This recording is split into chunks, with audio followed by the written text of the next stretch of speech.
Programme मसला क्या है मैं कहूँगी आपको खुशामदीद। और मैं मौजूद हूँ मलिक के इलाके गुलशन आमना में। यहाँ के मकीन मेरे साथ मौजूद है, जानते हैं इनको किन मसाइल का सामना है। चल अस्सलाम वालेकुम, आपका नाम? फजल करीम। फजल करीम साहब, क्या करते हैं आप यहाँ पे, किस किस्म से आप? मैं तो कुछ भी नहीं करता, रिटायर्ड आदमी है मोहल्ले में। लेकिन मैंने अब जब हमारी बात हुई थी तो हमने सुना था कि आपकी इंतज़ामिया में यकीनन कोई मदाखलत है और आप इंतज़ामिया के उमूर भी संभालते हैं। नहीं, मोहल्ले के छोटे मोटे काम जो उसमें लगे रहते हैं, कराते हैं जो हमारे पास किस होता किस्म है। के मसाइल हैं आप समझते हैं जिस इलाके में? बिजली के हमारे यहाँ बहुत शॉर्टफॉल होता है, तारें टूट जाती हैं, काम कराने जाते हैं, बुलाते हैं तो आते नहीं हैं, आते हैं तो उसके लिए भी वो पैसे मांगते हैं कि साहब हमें इतना खर्चा दो तो काम करेंगे। आए दिन ये मसला रहता है। एक ये प्रॉब्लम सबसे बड़ी अंदर ये हमारी तारों का मसला है। लोड शेडिंग बहुत ज़्यादा होती है, 3-3 घंटे आप ये 4-4 कहते हैं कि घंटे सबसे ज्यादा लोड शेडिंग का मसला है यहाँ? लोड शेडिंग का मसला है, ये टैंकर माफिया का मसला है।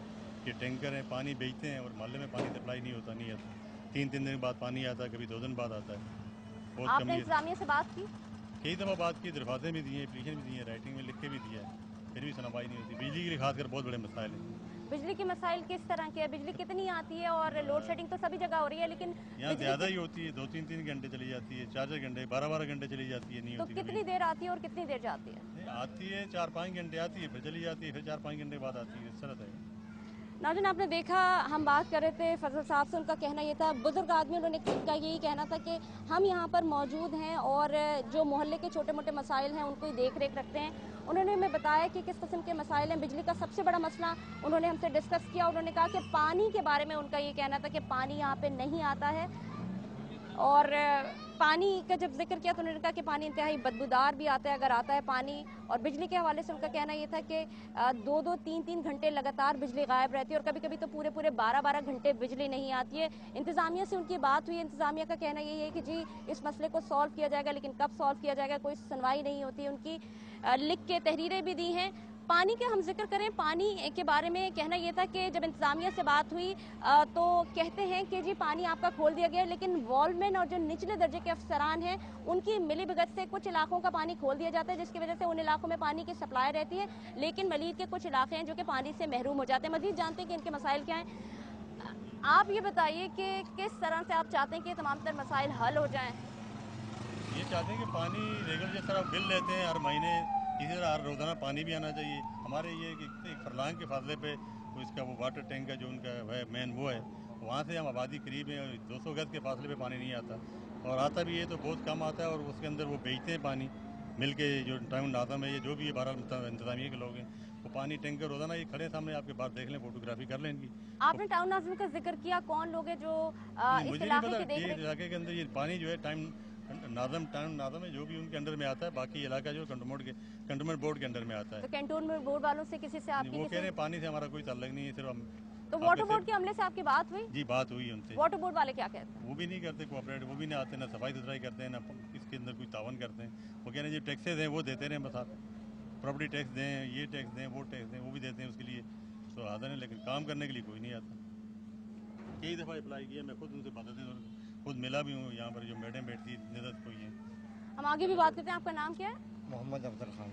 अफजल खान, आप बताइए कि किस किस्म के मसाइल ये हैं जो हमारे हाजी साहब ने जो अभी मसले बताए सारे यही मसले मसाइल हम पूरे महल्ले के साथ पेश आ रहे हैं और मुसलसल आ रहे हैं। हम लोग टैक्स वगैरह सारा पेड कर रहे हैं। मैं खुद गवर्नमेंट का मुलाजिम हूँ, सिक्योरिटी प्रिंटिंग प्रेस में मेरी जॉब है। ये सामने सिक्योरिटी प्रिंटिंग प्रेस जो है मेरी, इसमें जॉब है। अभी मेरी छुट्टी थी तो मैं आ गया था जल्दी। हमारे ये मैं महल्ले कमेटी का मेंबर भी हूँ, इनके साथ इनके टीम का एक हिस्सा हूँ। जब आप इस मेंबर कमेटी के, आपने कहा कि आप एक रुकन भी हैं, आप काम भी करते हैं, तो किस किस्म के मसाइल हैं जो लोगों को दरपेश हैं जिनका फौरी हल हुआ चाहता है? बिजली के और पानी के, और ये जो मेन होल बने हुए हैं, जो आए दिन हादसात हो रहे हैं, इंसानी जानों का ज़िया हो रहा है, ये बहुत बड़ा नुकसान है। मेन होल आपके सामने इधर सारे बने हुए हैं, उनके ढकने वगैरह गायब हैं और वो रोड से अच्छी खासी ऊंची उस पर बनाए हुए हैं। तो आपने जो मेन होल के ढक्कन गायब हैं, इसके हवाले से किसी से कंप्लेन की?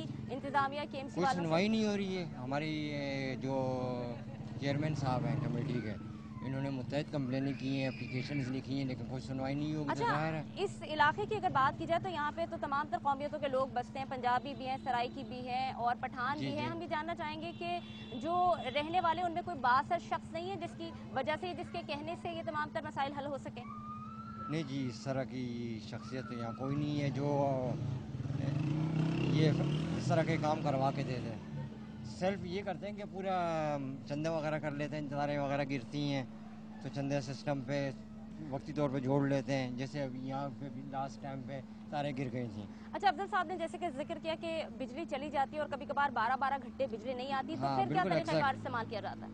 फिर ये है कि लोग बैठे रहते हैं, अंधेरे में बैठे रहेंगे। नहीं, फिर कोई ना कोई तो यकीनन कंप्लेन की जाती होगी ना। कंप्लेनें कई कंप्लेनें करते हैं, जब सुनवाई रिजल्ट दूंगा तुम लोग अंधेरों में बैठे रहते हैं। गर्मी बिजली की गाड़ियाँ नहीं आती आपके मसाइल हल करने के लिए? अगर तारे गिरी हुई हैं तो उनको जोड़ने के आती लिए हैं, वो बिल्कुल सवाल ही नहीं पैदा होता है वो आ जाए, कोई पकड़ के ले आए तो ले आए। हमारी बात हुई थी, हमने ये भी सुना था कि फ्लक्चुएशन बहुत होती है यहाँ पे, जो अप एंड डाउन होता है वोल्टेज का। बिल्कुल ये भी होता है, बहुत ज़्यादा होता है। इस हवाले से कोई कंप्लेन की लोग गई? यहाँ हर हवाले से कंप्लेन की गई है, लेकिन रिजल्ट वही ज़ीरो। नाज़रीन, आपने देखा, हम बात कर रहे थे इनसे, इनका कहना ये था सबसे पहले जो इन्होंने एक निशानदेही करवाई वो ये निशानदेही करवाई कि जो मेन होल हैं उनके ढक्कन गायब हैं, जिसकी वजह से आए रोज़ हादसात होते हैं। बच्चे गली मोहल्ले में लड़के होते हैं, बच्चे होते हैं मासूम, और हादसा से दो चार होते रहते हैं। इन मेन होल के जो ढक्कन हैं वो गायब है, इस हवाले से भी हम यकीनन बात करेंगे। लेकिन एक और मसला जो उन्होंने उठाया वो बिजली के तारों के हवाले से, फ्लक्चुएशन के हवाले से भी है कि अव्वल तो लाइट होती नहीं है, और जब लाइट होती है तो इतनी ज़्यादा फ्लक्चुएशन होती है कि इनके जो बिजली के आलात हैं वो जल जाते हैं। मज़ीद बात करेंगे, हमारे साथ मौजूद हैं कुछ जवान भी। आप बताइएगा, नाम क्या है आपका? मोहम्मद रफीक नाम है। रफीक साहब, बताइए किस किस्म के मसले हैं, किस किस्म के मसाइल आप समझते हैं कि इस इलाके में?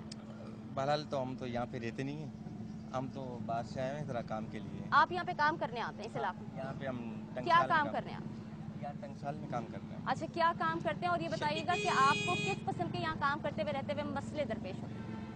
हमें तो ज़्यादा यानी कि ये लाइट शूटिंग की ज़रा मसला होता है ज़्यादातर, और पानी यानी कि बंद होता है, 2-3 दिन बंद हो जाता है तो पानी। लोड शेडिंग का मसला होता है, तो इसका आपके काम पर क्या असर पड़ता है?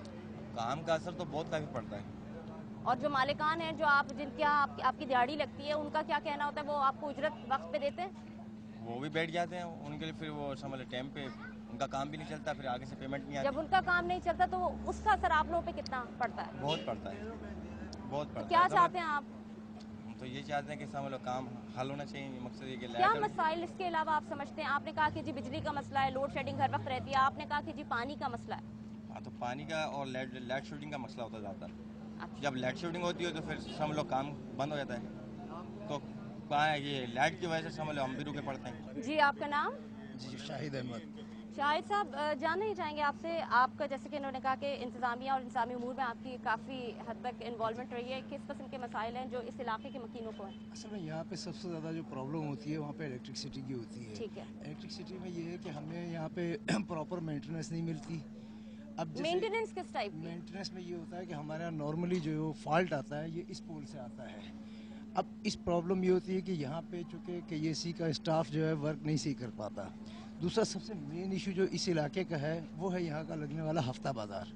हफ्ता बाज़ार की वजह से ये हमारी इंटरेस्ट जो है सोसाइटी की उसके आगे जो है गाड़ियाँ पार्क होती हैं, और इसके अलावा यहाँ पे स्ट्रीट क्राइम जो है उस हफ्ता बाज़ार की वजह से ज़्यादा होते हैं। और यहाँ पे मलिर हॉल्ट से लेके और एयरपोर्ट टर्निंग तक अक्सर व बेशतर ट्रैफिक हफ्ते वाले दिन जाम होता है, और यहाँ पे मुख्तलिफ़ किस्म के लोग क्राइम्स के बाद जो है गाड़ियाँ हफ्ते वाले दिन एडवांटेज लेते हुए छोड़ जाते हैं। मैं ये तो बात करूंगी, आपसे ये जानना चाहूंगी, सबसे पहले ये आगाह कीजिएगा कि आपने जैसे कहा कि हफ्ता बाजार लगता है और ये सड़क बिल्कुल ब्लॉक हो जाती है और क्राइम का रेट बढ़ जाता है, क्राइम का रेशो बहुत ज़्यादा बढ़ जाता है। उसमें ये होता है कि यहाँ से गैर कानूनी लगाते हैं, रोड पे कोई भी इसका अलाउ नहीं है, मतलब उनको वो जो चौक है चौराहे से उस तरफ हफ्ता बाजार अलाउ है। यहाँ पुलिस जो ना गैर मालूम कानून थाने वाले पैसे लेके यहाँ लगवाते हैं, बता लेते हैं, वो लगवाते हैं, पूरा रोड ब्लॉक हो जाता है। ये सही कह रहे हैं, यहाँ से लेके एयरपोर्ट तक रोड सारा ब्लॉक होता है। आपने देखा नाज़रीन, जब हमने इन बुजुर्ग लोगों से बात की और दूसरे साहिबान से भी बात की तो उनका कहना ये था, एक और इशू को उन्होंने हाईलाइट किया, वो था हफ्ता बाज़ार का इशू। इन्होंने कहा कि इनके सड़क के इनका जो इलाका जहाँ से शुरू होता है वहाँ पे हफ्ता बाज़ार लगता है। उस हफ्ता बाज़ार की वजह से न सिर्फ ये सड़कें ब्लॉक हो जाती हैं, उनका इलाका ब्लॉक हो जाता है, उसका गेट बंद हो जाता है, बल्कि जो क्राइम की शरह है, जराइम की जो शरह है वो भी बढ़ जाती है। उनका कहना यह था कि इन लोगों को इस चीज़ की इजाज़त नहीं है, इस बात की इजाज़त चाहते हैं कि यहाँ पे हफ्ता बाजार लगाया जाए, गो के हफ्ता बाजार की जगह जो है वो सड़क के उस पार है, लेकिन यहाँ पे इनका ये कहना था कि ये भत्ता दे देते हैं और भत्ता देने की वजह से तमाम तर चीज़ें इनके कंट्रोल में आ जाती हैं और होता ये है कि जराइम की शरह बढ़ जाती है, लोग जराइम की वारदातों में मुलव्वस हो जाते हैं, बाहर से लोग आते हैं और जराइम करके निकल जाते हैं। इस सिलसिले को मजीद भी बढ़ाएंगे, लेंगे एक मुख्तसर सा वक्फा।